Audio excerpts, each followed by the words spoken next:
I sort of had a bit of a flashback to when I woke up in hospital, looked down and realised I only had one leg, and I thought the world was at an end. There was nothing I was going to be able to do. What I didn't realise was 38 years later, I'd be looking back on that day as the best day of my life.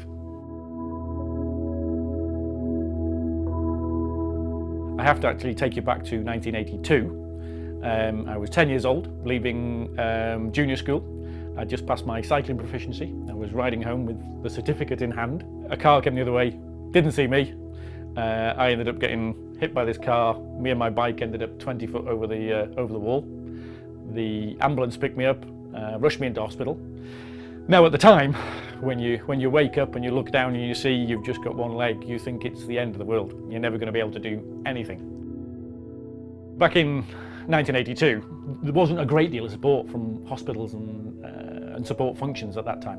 When I was in hospital, the local swim coach was also in hospital, and he helped me learn to swim in the hydrotherapy pool as part of rehabilitation. He gave me a free year of swimming lessons in Real Club, and I quite quickly got the hang of swimming and became quite quick. And started medaling and winning some of the races against able-bodied. He wrote to the BSAD, the British Sports Association for the Disabled, to say, okay, what's the qualifying times for the British Championships?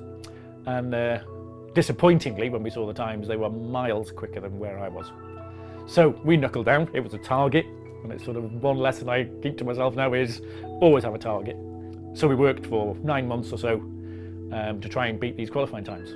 And eventually we beat the qualifying times for the butterfly and the breaststroke at the time. And so Mick then wrote back to the BSAD to say, Mark's now beaten the qualifying times, how do we get him into the championships? And they wrote back saying, Mick, there's obviously some kind of misunderstanding here. There isn't a qualifying time for the British Championships. What we sent you was the British records.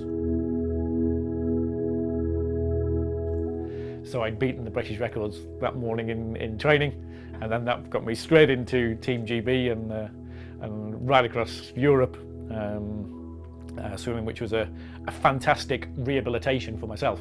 I went to the Paralympics in '88, and then I went to the World Championships in Miami in '89. Came back with 3 golds from there.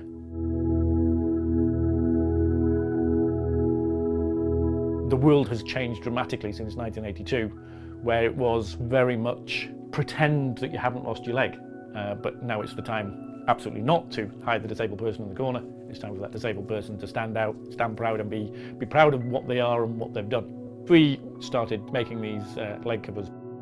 Its main purpose was to do good, but to try and get acceptance for amputees, to give them something to stand out, stand proud, like our logo says.